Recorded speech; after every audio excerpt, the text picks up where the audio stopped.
clingy. little clingy. Clingy. Bear down, Bears fans. Bear down. We're starting it off right, little clingy. Don't forget to subscribe. Hit that button. Have a good time. Like, subscribe. Nothing like the shirt when you start off clinging to you a little bit. It's clinging already. Yeah, I'm like a little push-up action. That's what I'm working on. It. I just started a 10-day cleanse, good kid. So I'm trying to get back in the right direction. I'm going to start it after my sandwich from Potbelly's today. What'd you get on the Sammy? I just got a meatball sandwich. Oh, well, yeah. Well, I got a little seasoning and a little bit of marinara, but not a lot. A little bit of marinara. I will vicariously enjoy the sandwich through you because I am trying my best to eat right. But today's episode, I want to talk about the highs and the lows. You've seen a lot throughout your illustrious career, of course, playing, being an analyst of the game. I want to talk about some of the things that turned you into a Bears fan that you saw during your career, maybe some of the things that you've seen since your career has ended as a NFL player. All that and more in today's episode of the Chicago Bears podcast. Hit the like button, subscribe to the page, leave a 5-star review. Y'all know what to do. Want to know one thing from you, good kid. Your best Chicago Bears childhood memory. Well, I mean, the Bears stunk when I was a kid. So the best childhood memory was probably watching Sweetness, Walter Payton run when he joined the club. He made the Pro Bowl. He introduced himself. He called himself Sweetness. And watching him run, back then there was nothing going on. You didn't have 1,000 channels. You had 3-4 channels that you kind of watched. So the Bears game on Sunday was an absolute must. And, I caught that game against the Minnesota Vikings when he rushed for all that yardage. I thought nobody was ever going to stop him. It was great. But I became a Bear fan at about 8 years old. Yeah. And I think Gary Huff, Mike Phipps, Bobby Douglas were the quarterbacks, and the Bears were terrible. Terrible. Not a lot of greats to remember. We had Virgil Livers, 24, as one of your corners. Alan Ellis was another corner. Your safeties back then were still Fensick and Doug Plank. We had Jerry Muckenstern at linebacker. Dougie Buffon was still there. Jim Osborne, Wally Chambers were on a defensive line. A young Mike Hartenstein was on that defensive line, I believe. Now you're getting into 76 and 77. Yeah. So you loved them. They made the playoffs the one year. They lost to Philadelphia. Walter breaks a big run down the right sideline, an 80-yard touchdown run. Somebody gets called for a hold. I mean, it was brutal. It was brutal. And the only thing you really had to cheer in the late 70s was the defense and the way the defense played and what Doug Plank would do to Jimmy Giles when Tampa finally got into the lake. I mean, Jimmy Giles would be going deep down the middle, and Doug Plank would just go and haul off and hit his head. I mean, now it'd be 15, and they'd probably eject him out of the game. Yeah. Well, different time. Back then, that was allowed. So, you watch the defense play a ton. That's what we did. Because they were the story. The defense could play well, and usually we beat the hell out of the other team, and then next week they'd go out and they'd find a way to lose because they played against the Bears. So, I mean, that was my Bear fandom. It was Walter Payton, and that was about it. And then every blue moon they'd hit, and then, they had James Scott, they had Ricky Watts, Greg Latta was our tight end. And, that Peyton run against Kansas City where he bounced off 9-10 people. It's one of my favorite runs of all time to see. I'm not going to lie. My worst moment as a Bears fan as a youth was when they're going to hold the Packers to a field goal. They block the field goal, and then the ball lands in Chester and Markle's hand. I think it was overtime, and Chester Markle ran it in for a touchdown. So you went from blocking the field goal to it popping into this four-eyed figure of a kicker and him running around the left side, running it in for a touchdown. Four-eyed figure. So was he a glasses-wearing kicker? Yeah, he wore glasses, Chester Markle. So that was my worst memory as a child. It looked like, I mean, you were jumping for joy for a half a second, and then you're like, how in the blank did this just happen to us? So why are so many of bad Bears memories for fans field goal involved? I don't know. Is that our curse? Yeah. We have to lose on I don't know. goals. But then once 85 came, I was a freshman in college. Yeah. For that 85 campaign, and the Bears went to the Super Bowl in January 86. So all that fandom you had as a youth ended up working out because in 85 it all came together. And, in the early 80s, you watched them start to piece some things together. You saw the 83 draft that had all these players that eventually would become starters and were studs. Jimbo Covert, Dent, Mark Bortz, Willie Gault, a lot of guys taken in that 83 draft that ended up becoming players. So I think Otis Wilson was taken the year before. Year 2 before years that, before, it was a couple of solid Jim drafts. Jim McMahon was taken. Yeah. So you were starting to head in the right direction. They bought Coach Ditka back. They cleaned out Noah Jackson, Reeve Sori, Dan Neal, Ted Albrecht, all those guys, Dennis Lick. And he redid that offensive line to become one of the most dominant offensive lines in the NFL at the time. So, I mean, it was great to be a Bears fan, but then it was very frustrating at the same breath because you had a great team and all you did was crap the bed in the playoffs. Yeah. After the 86 season, you crap the bed. 87, you crap the bed. 88, you crap the bed. Then you let go of Wilbur Marshall for some crazy reason. You make a bid on Ray Childress without paying the people that were successful for you. So it wasn't making any sense. It was almost like, hey, we're going to do this just to spite you guys. And then in 89, they had a 5-11 season. It was horrific. It was a terrible, terrible season. They bounced back in 90, another bad one in 91, and the next you know, Ditka's gone. Yeah. And that's it. That's the history of the Bears for me in my lifetime. Very frustrating. It hasn't changed. No, much. It's very frustrating. It hasn't changed much. Right. When I go through my childhood, it's basically the same stories. Yeah, I mean, you know, you had the 1 year. Had the pop-up year in 06. You had the 1 year. And that's all I've got. And Rex Grossman being the quarterback on that team never made any sense. I thought Rex Grossman is our quarterback. I thought the backup was better and Kyle needed Orton to be in there. Yeah. I mean, Kyle Orton.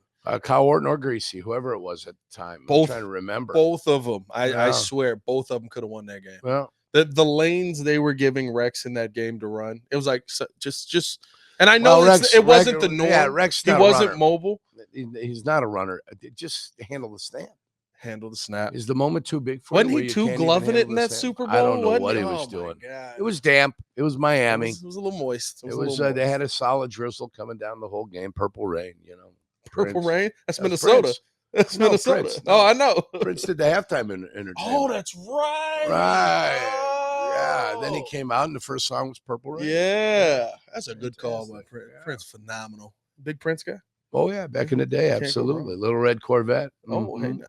Actually, the one with Sheena Easton that he sang, "You Got the Look." Yeah, you got the look. Oh, watch that. Must have taken a while to make up your face, baby. You got the look. Yeah, that's one of my back-to-back weeks with Jurko. We got some music on this show. That's what we do, man. Yeah, but no, that was the highlight of that Super Bowl. If you're a Bears fan, it wasn't Daniel Manning falling asleep and taking the bite on the tight end as Reggie Wayne ran behind him. Devin Hester opening kickoff is my highlight. That's it. Sure, it was downhill from there. Well, I mean, I'm telling you what it wasn't. I know it wasn't a drop snaps.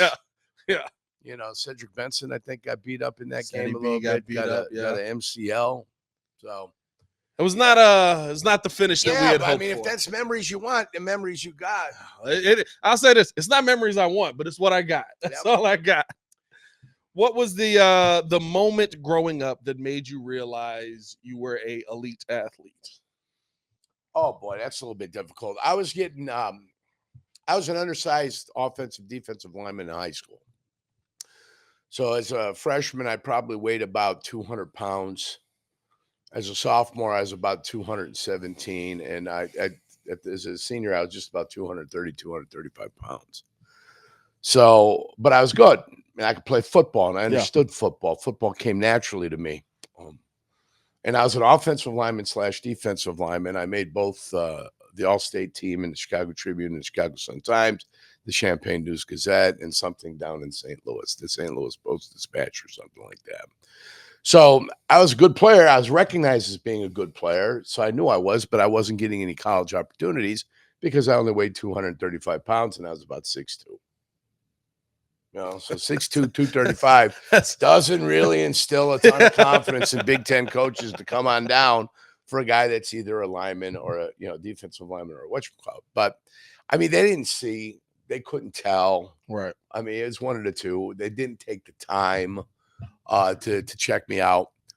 One of the things I got was a story from a guy that was at Ball State, and I saw him at Carolina when the Carolina Panthers were in the Super Bowl at Houston, Texas. We were down there for media day, and I sat with one of my old coaches, coached the offensive line with the Jacksonville Jaguars. And I went up and said hi to him, gave him a hug. He introduced me to this guy, and the guy goes, "I'm going to tell you a story." All right. He goes, I was a recruiting coordinator / defensive line coach at Ball State University when you were a senior, 1984. He says, we got the season going. We got this going. He goes, I got a wife and 2 kids at home. Coach comes to me and says, hey, you need to cut that list from 400 to 200 tonight. He goes, I'm overworked. I'm exhausted. I got a wife and 2 kids that want to know what the hell's going on. Where am I at? I just get handed this at 5 o'clock. It's going to take me 2-3 hours. He goes, I remember it like it was yesterday. I saw you. I saw your height. I saw your weight. Whoosh, scratched me off the list. Ball State's recruiting list. Because of height and weight. Height and weight. So it's the easiest way to trim it down is if you ain't got the height, you ain't got the weight, it doesn't make a difference because nobody had an accurate time on anybody in the 40. Right. So all it was height, weight, 6'1.5", 6'2", say 235. Not big enough. We don't think he's going to be big enough. Guy never saw me ever. He had me on the recruiting list. He just took me off, period, because of that. So, I got that straight. He goes, thank God it worked out for you. That's what he said. Thank God it got worked out for you. Now he Eddie Murphy'd you with Don Rickles. He's like, who knew? Yeah, exactly. But Eastern Illinois came up and they recruited me and they said instantaneously, listen, we love you. They brought me down for a visit. We're offering you a scholarship. We want you to come to Eastern Illinois University. I had some flirtations with Purdue, but they weren't serious flirtations. No, they're just flirtations. And so I ended up, it was decision day. I had to figure it out. I called Joel Swisher, who was the offensive line coach. I said, hey, I'm coming to Eastern Illinois. He goes, you guys come up. He goes, you want to do it to school? I said, my house is fine. Gave him the address. They showed up. I signed a scholarship. That morning, I called Mr. Mundo, who was my coach. I said, I signed with Eastern Illinois this morning. They came to the whatchamacallit. And then it was a done deal. Then I went there and played. And one thing my offensive line coach in high school, Billy Cameron, told me, he goes, listen, don't think you're going here. It's a 1AA school, and you're just going to go over there and start mopping these motherfuckers up because these guys can play. Yeah. He goes, they won a national championship in Division II. They've got some nice program down there. He goes, everybody wants to play, and they're going to want to beat your ass at the beginning because you're a young kid. Blah, blah, blah. I get it. Don't take it for granted. Don't think you're just going to show up and get things. Make sure you work the whole offseason. I got it. I went down there, and they had planned on making me an offensive lineman, defensive lineman. They were going to go D-line. They tried me out at D-line, and they're okay, that's great, but they had depth. So they're going to switch me to an offensive lineman. I was going to redshirt the year. We go to Southern Illinois, and 2 of our guys, Johnny Borchert, who was out of Florida, came from a junior college out there. He got hurt, blew his ACL out, and Dave Lewandowski, Sweet Lou out of Fenwick. He ends up getting hurt. So before the Kansas game, we're going out to Lawrence, Kansas to play them. Parents' weekend, right? Homecoming, right? Something where they get themselves an easy victory. Remember, Sean Payton was our quarterback. We 100%. had Roy Banks, who was drafted in the 4th round with the Buffalo Bills. They call me and they said, listen, you're going to play. Whether you like it or not, we need you. He goes, but if we take you off a red shirt, you're going to play. So telling me that, okay, we're going to pull you off, but now we're going to depend upon you to get out there. Every can't week. Be too big for you. The moment can't be too big. So we go out to Kansas. And it's great. It's my first trip, blah, blah, blah. It was plane. I think it was a plane ride. No, we bused to Kansas, I think. For me, I'm trying to remember. Kansas, you busted? We might have bused to Kansas. No, I think we took a plane. We took a plane. We were busing when we were around there to go get something to eat and stuff like that. So we go there. My first play they put me in is not even a defensive plan. I'm I'm up back on a fake punt. 4th and 3. I get in a report eligible because I'm off the line of scrimmage. Right. And I got to pull up on All-American linebacker Willie Pless. Willie didn't play in the NFL, but he played in Canada for a number of years. So I come in, I just try to saw him right in half. The snap goes to Bobby Bruno, who was out of Rantoul. I forget who was next to me. He kicked out on the man, trapped him. I pulled up and ended up getting a linebacker, and I just saw him through the thighs. We ended up getting the first down. Hey. We had a 13-12 lead at halftime against Kansas on Parents' Weekend. And Norseth was the quarterback. They had a wide receiver that was going to go play in the NFL. And Gossett. Remember Mike Gossett that was on ESPN? Mike Gossett was their head football coach at the time. So they come out and after halftime and they say, we're going to run the ball. And then they ended up beating us like 42-19. We scored another touchdown, but they picked it up, put it down. My first defensive play, sack. Hey, that's what I'm talking about. Second defensive play, they tried to run a reverse. I forced the fumble. And I come to the sideline, and we had a guy out of California, Darryl Walls. He looked like the Soul Glow guy. You know, he had the hair. Just let your soul glow. D. Walls came down, and I never seen a man that wanted to be naked more than Darryl Walls. Darryl Walls used to walk around the locker room naked. You know, we had the Soul Glow hair. He had himself a sausage down there. He knew what he was doing. He just swinging that thing left to right. Boom. Yeah, it looked like a grandfather clock. You know, the pendulum that sits down goes boom, boom. That's what it looked like. Like he detached somebody's retina if he got too close to the fucking guy. But our guy, Darryl Walls, was on the sideline. He comes to me. He goes, motherfucker, you're balling, motherfucker. And I'm like, thank you, man. Shit was happening so fast. You know, I'm just going forward. And then they figured out at some point we could just trap this kid. He's just like a bull in the china shop. And eventually they did. All of a sudden, I'm getting an ear old. That'd slow you down real quick. Yeah. But D. Walls, man, we used to love Darryl Walls. A good man. Out of California. We did a lot of recruiting in California and Florida when we were looking for JC, junior college transfers. Yeah. Triton Community College, Thornton Community College right here in beautiful South Holland. We pulled some players out of there too. And when we went the high school route, we did a lot of Detroit. Roy Banks and Daddy-O Dwayne Pitts came out of Detroit. And we did a lot of Indianapolis and St. Louis were our, like, in Chicago. Those were our municipalities. But needless to say, all the best players, usually, you know, they're going to Notre Dame, they're going to Wisconsin, they're going to Iowa, they're going to Northern Illinois. Yeah. You know, they're going to the MAC or they're going to the Big Ten. Back when NIU was a player in it. And then we had guys that were flying out to UCLA. Frank Cornish Jr., his dad played in the NFL. Frank Cornish Jr. Was out of Mount Carmel. He went to UCLA. Mikey Miller went to Northern Illinois.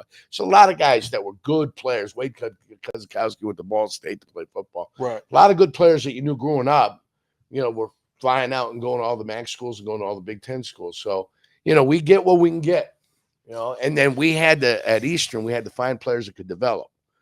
And then you had to have coaches that could develop players. Yeah. So you're getting a rough piece of diamond in. And then the coaches had to sit around it and shape it and, you know, put a polish on it, make it look good. And then the player had to be responsive in the same breath to be able to take some instruction and be able to play. Love it. I love it. I love the fact. I spin yards all day about football. The fact that EIU has so many phenomenal players that have come out of it to actually and we got make guys an in the impact league in now. the NFL. You know, we got guys in the league now. Yeah. I don't even know half the guys that are in the league. We had a linebacker up in New England that won himself a championship, I think. We had you're in the Hall of Fame up there, aren't you? Who? Aren't you in the EIU Hall of Fame? Absolutely. Yeah. Flex on them, good kid. I'm a lock. Flex on them, lock. I'm down there. I love it. What was your playing weight at EIU? I enjoyed the time. 260 when I started. Okay, you had it. When I was a senior, I was 280. Oh yeah, so I got 50 about, pounds of weight in that time. I got 25 good pounds in between my senior year of high school, working out in the summer, getting into training camp. I had good, I had a good weight loss. Yeah, I mean weight gain. Yeah, muscle. Then we started there. I mean, I can only bench 315, but I can incline about 295. So my bench and my incline were damn near together. And then the legs, you know, I always squatted and I always leg pressed and I always did everything. But it's just different when you're 18 years old, not 17 when I went to camp. Right. So, and I had my 18th birthday in the middle of camp, August 18th. So right in the middle of training camp before the school season started, I turned 18. And then my freshman year is 18. Well, when you're 18 and you're 22. Yeah. Well, guess what? This world of difference. Yeah. There's a lot of physical maturity happening in the body. And coaches can't see that. Coaches aren't patient enough.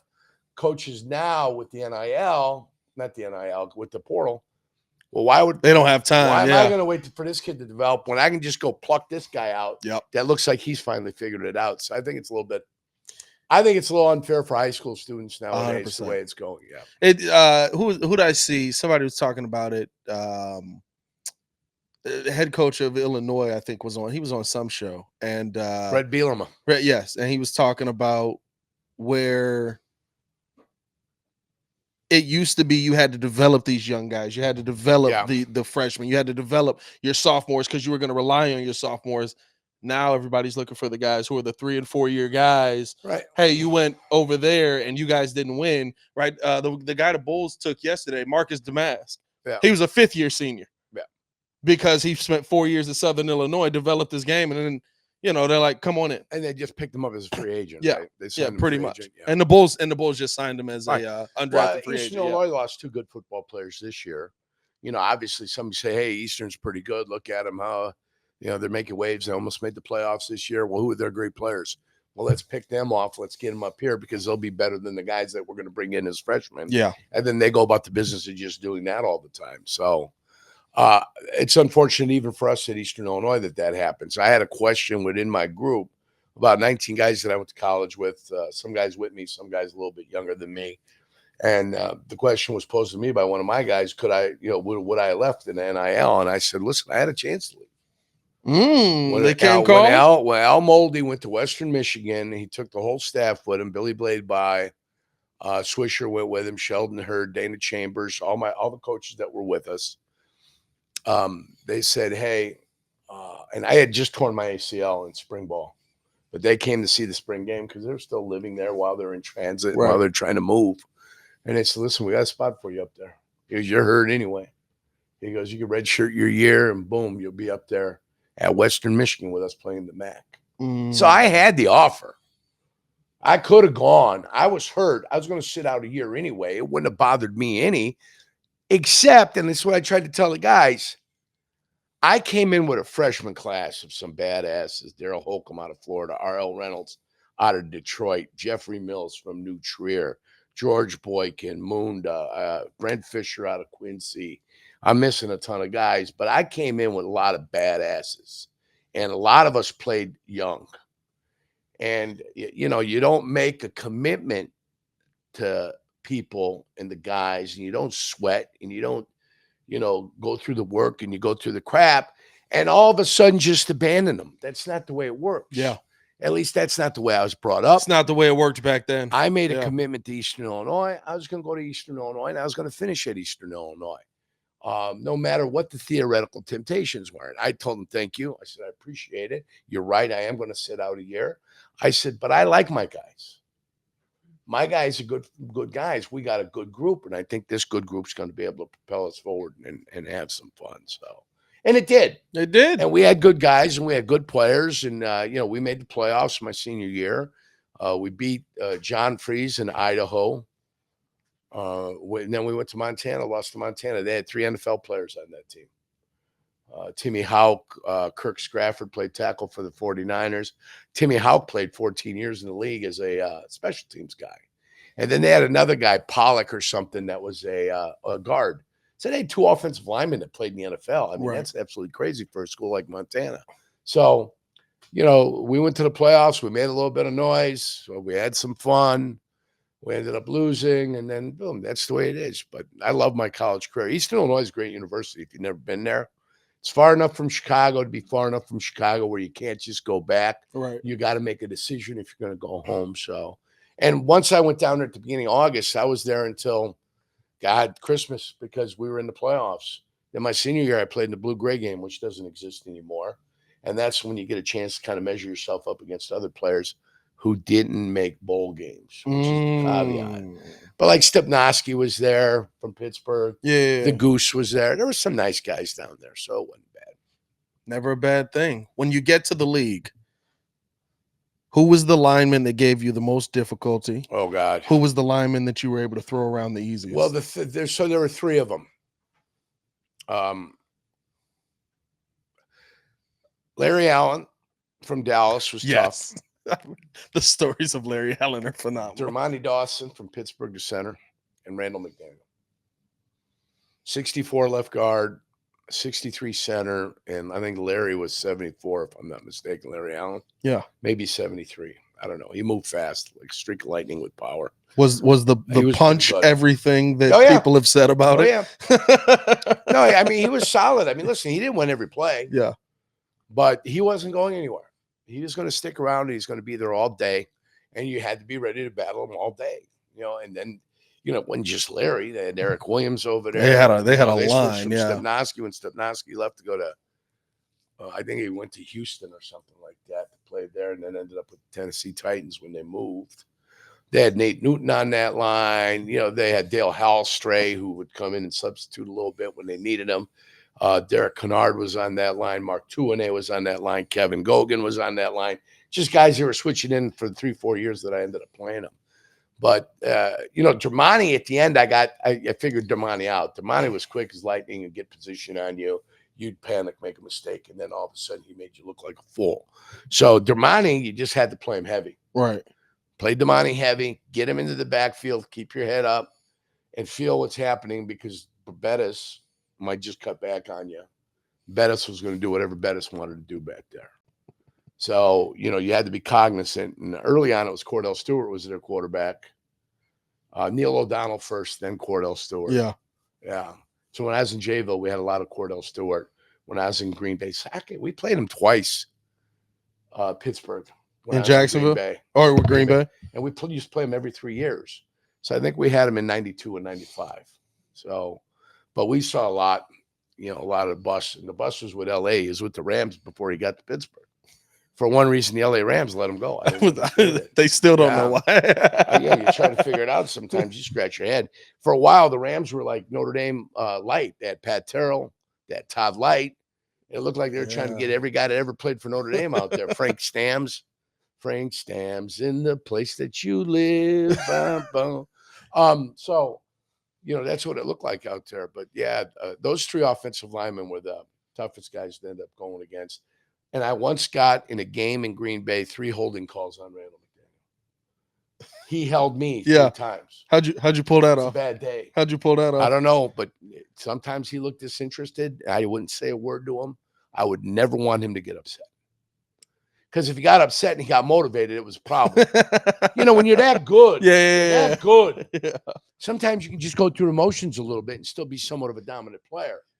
So if I was getting the better of him, shut your mouth, don't celebrate, hide in the huddle, and pretend like he doesn't think it's you. You weren't the Kevin Garnett of the Packers out there. No. I kept my mouth shut. I was smart enough to keep my mouth shut. Who'd I toss around? I never really tossed anybody around. I had success against Oakland. Why I had success against Oakland, I have no idea. Or the LA Raiders at the time. They were a little bit of both. In 96, I played out there in Oakland, Alameda County Stadium, when the water didn't work and we all got on our plane stinky after losing. And then I played them when they were the LA Raiders at the end of 93. I had 9.5 sacks in my career. 3.5 came against the Oakland Raiders. And Steve Wisniewski was the guy that I was going over sometime, for 2.5 of them. I don't know why, but it worked out for me. And Wisniewski was a hell of a player out of Penn State. I think he's got a kid or a nephew playing now in the league. But I don't know why. And again, just success getting to the quarterback. Maybe it was the field conditions that day, maybe whatever. That was a 0-degree game. You never had a guy you felt like, I'm coming in on Sunday. I know I got his number. Nah, because it's the NFL. Yeah. And you got a ball. Yeah. I'll tell you, Sean Jones knew he had Willie Rofe. Sean Jones always played well against Willie Rofe. He goes, I bet you I get 2 sacks today. And I'll be hot damned if we didn't go down there and he had 2 sacks against Willie Rofe. And Willie Rofe's a Hall of Famer. But Sean Jones, for one reason or another, whatever he did and whatever technique he utilized, he could figure him out. He got him. I didn't have anybody. Them guys that were in the league, you battled, you tried to get after them, you tried to go. I had one game where I was god-awful in the first quarter and finished with 9 tackles and a pressure that led to ultimately what we were going to get as a victory. And Wade Wilson was the quarterback. But if you saw me in the first quarter flying out of there, hell-bent for election, the coach looking at me, he goes, you're creating the hole. He goes, your backside 3 technique didn't help you, but you need to be more stout. You need to stop. He goes, where the hell are you going? So after the first quarter, I had settled down, and boom, I played my ass off that day.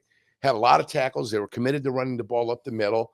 They had more yards rushing in the first quarter than they had the rest of the game. So you make in-game adjustments. I got a game ball for that one too, sitting in my basement. Look at it every once in a while, pet it. Yeah. It's a little game ball. I remember how good you played, man. It's so good. I rub it up against my thigh a little bit just to make me feel good. Yeah. We still talking about the ball, right? Still talking about okay. football. Okay. I got nervous there. What was the moment? Yeah, but it was never one guy I had success against. It was just sometimes you had success that day. Yeah. Yeah. Was there anybody who you knew their techniques well enough where you were like, okay, I know how to play this guy? So that game against Oakland that I talked about, Don Mosbar was the center out of USC. It was a first-round draft choice by the Raiders. Oh, probably out of 83, that famous 83 draft. And this is 93, so he's getting a little long in the tooth. Yeah. Well, I could see Hostetler's hand separate under his legs because he's 6'7". I'm 6'2". He was so tall you could see. I'll let you watch the game. It's available on the YouTube channels. On the YouTubes. We'll check out the YouTube and look at me get off the football compared to everybody else on that field and ask yourself, am I that fast? No, I wasn't that fast. What did I see? I could see Hostetler's hands the whole time. I mean, it was right in front of me. I couldn't help but notice it. It was there. Hostetler, boom. And guess what? When we knocked Hostetler out of the game and Vince Evans came out of the game, guess what I saw again? Boom. Boom. Right before the snap. I look like Speed Racer out there. Andale, Arriba. I look like Speedy Gonzalez. Did you then run to the podium and tell everybody what you saw? Didn't say a word. I told you now. What is it, 93? Yeah. So we're talking 41 years later, or 31 years later. I'm telling you exactly what happened in that game. I love it. And I got it. And then sometimes we did a lot of research on audibles, and we had Buffalo's audibles. And if you look at me playing against Kent Hull in Buffalo, you'd look at me and say, you'd have thought I was a Pro Bowler. I wasn't, but I knew what they were going to run. And when you know what they're going to run, it's a little bit different. It's a little easier for I you. become a whole lot better. Oh, boy. When I know what you're going to do. And most of the times it's you kind of know what they don't do depending upon personnel, down and distance, formation, and motion. You can kind of take things and eliminate them, but you can't really say this is what they're going to do exactly. But when you have their audibles and you have their live color and what they like to run and what they go with, because they can't make it overcomplicated. If they overcomplicate things, it becomes a problem for their own offensive line to get the calls down. So it's always got to be simple, and they know it. They know it. And then sometimes you can sit and you can see what they're doing. Then all of a sudden, know it. Yeah. Dominant times. Let's finish it off with this because you have a very big radio show to do. Yeah. Got a very big radio show to do. Theoretically. What was the moment in the NFL that you looked yourself in the mirror and was like, I think the time might be coming to an end? Oh, well, that was easy. We were playing Carolina and I tore my hamstring off my pelvis. And I walked off the field that day. But I knew I was screwed and I had surgery. But I didn't let myself think that I was never going to play again because I had to go through surgery. I had to rehab the injury. I had to sit dormant for 6-7 weeks. I had to then rehab for the next 2.5 months, next 10 weeks. Like I was going to be able to come back. And I knew it was going to be tough to be able to bear weight on what was happening back there, but I wanted to get in the best shape I possibly could. Yeah. And then when Cleveland called me in, it was Chris Palmer, it was Carmen Policy, Dwight Clark. And they're sitting in there and they're giving me the old, well, sometimes you got to think about this and think about that. I said, listen, fellas, I get it. I go, I'm 32 years old. Yeah. Right? Yeah. 32, going to be 33 this year. 32 years old. I played 10 years in the league. I just had a catastrophic hamstring injury where the tendon ripped off the bone and they drilled holes in my hip and they sutured the tendon back, the semitendinosis. I just sat like a flamingo for the better part of 6 weeks. I've rehabbed the injury. I'm back to being somewhat healthy, and I'm happy about that. I got 2 years left on my deal, which don't mean anything in the NFL because contracts aren't guaranteed. Right. But I know that I've got injury protection in the back. Your career ends with a surgical procedure. You're allowed to have injury protection for 1 year. So I sat there and I told him, I go, fellas, listen, I know what you're saying. I know what you're telling me to do. I know what you're thinking about it. I had a hell of a run. I said, I wish I could be here to help you guys now take that next step. going from being that expansion team to a team that's going to be able to compete ultimately in the playoffs. I probably won't be able to do that with you guys, at least on the field. I was angling maybe for a little bit of a coaching trying to get in on the coaching gig. They weren't. But I didn't want to move my family all over God's green earth because we had moved 4 times already. So I said, I understand. I said, what you guys are going to do is you're going to release me injured. I'm going to retire. I'm going to file for injury protection, and that's the direction we're going to go. I said, gentlemen, I thank you for the opportunity. I said, I'm sorry. I wish it could have worked out better for us. Coach Palmer was with me in Jacksonville. I thanked him very much for the opportunity to come on up.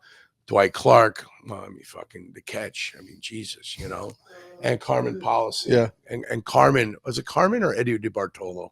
I think it was Carmen Policy. It was Carmen. And I thanked all those guys and I wished them luck. I told them that they got some good players on this. I said, but you got a lot of guys that are kind of marginal. I said, you got to bring it up. I said, not only do you need it from the top, I go, but your worst players are too bad. They're not good. They shouldn't be on an NFL roster. Right. You need to bring that bottom up to a certain level because you got a lot of guys on this team that shouldn't be in the NFL. And it was the expansion year, and they got screwed. They didn't give them the extra first-round pick. In the second round. Yeah. So we talked about that last week. So they had 7 extra guys in there that were young. They got good guys, and they had good guys from that team that ended up playing for another 5, 6, 7 years and had 8 to 10-year careers. Dalen McCutcheon, Wally Rainier, Kevin Johnson was a wide receiver. Shiverini's brother, Darren Shiverini, was a wide receiver out of Syracuse for us that played for an extended period of time. So they had some good players. Tim Couch, their first pick as a quarterback, it just wasn't good enough. You know what I'm saying? Yeah. Tim Couch, a good quarterback. Maybe in another system with better players, he might have been able to flourish. But they're hoping to bring the young wide receivers up with them and get the whole thing going. But it didn't work that way. Then Butch Davis got in there, got him to a playoff with, I think, Derek Johnson. Who was the quarterback? Derek something or another. I don't know. But Derek Johnson or something, and had some success with him. But ultimately, Derek Anderson? Yeah, I don't know. It's one of those guys. Derek something or another was down there. And they went to the playoffs, like in 2005. So, good for those guys for being able to get into the playoffs. But, yeah, I was done. I knew it, and then I was going to start my media career. And it has worked out dominantly. Conquer the world. Dominantly. And the first thing I did was arena football. It's not bad. Eli Gold, Jill Play-by-play? Arrington, TNN. I was doing color commentary. I sat in the offices in Chicago, and the head guy, the rules guy, we went over film and footage, and he taught me the whole thing in about 4 or 5 hours. Yeah, good players. A lot of guys I knew from the NFL were playing in the Arena League. Corey Mayfield. I remember a lot Arena of League was fun. I ain't gonna lie. They brought it back when I was like 05, 06, 07. Yeah, well, that's when in there. The Chicago Rush were going strong. Yeah, with Jimmy Barron, Bob McMillan, John Moyer. Yeah, we had some skilled players. I remember seeing it and just being like, "Good Lord!" I used to do the show at Mike Cohen's here. Oh, the Chicago Rush show. Okay. Yeah. Okay. Me and Mike Cohen's. It was one of the first shows I did. And then Matt Alexander, I hosted a show with Matt Alexander. Chicagoland Speedway was a big sponsor. So we did a half-hour show at 7 to 7:30 on, Tuesday, Thursday nights. Didn't matter. We had a good time doing it. What a different time. Yeah. When you were getting full-on coverage on Arena League football. Yeah. Now it's like the Windy City Bulls are playing on YouTube at 2:00 in the afternoon. I did 2 weeks in Europe for Fox. Yeah. For when they still had teams in Barcelona, Rhine, Germany, and everywhere. So I did 2 weeks out there. I did 6 games for Fox in the NFL, including the Atlanta-Chicago game when Brian Urlacher was a rookie. Ooh. Yeah. I did solid game. Minnesota, New Orleans, down in New Orleans, where Randy Moss scored a game-winning touchdown at the end. I did Carolina, New Orleans in Carolina. I had a fun time. We had good times. I love it, man. You got to get out of here. Appreciate you guys tuning in and showing love. Hit the like button, subscribe to the page, leave a 5-star review. Y'all know what to do. You're just going nuts in here. Y'all stay safe out there, Chicago. One love, Bear Down. Peace.